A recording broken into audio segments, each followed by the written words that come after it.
Well, I guess we're gonna have us a snowstorm. It's starting up now. I can see it snowing out there. They say we're supposed to get quite a little bit of snow out of this one.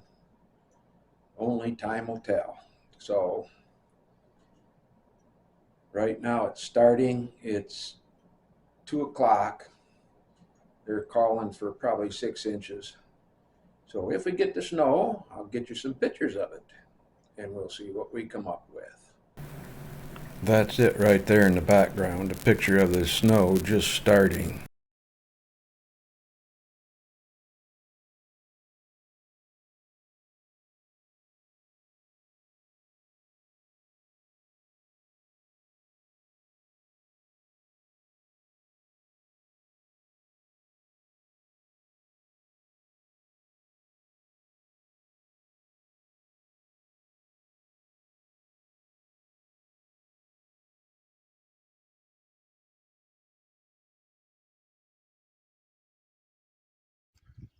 Well, this is what we ended up with this morning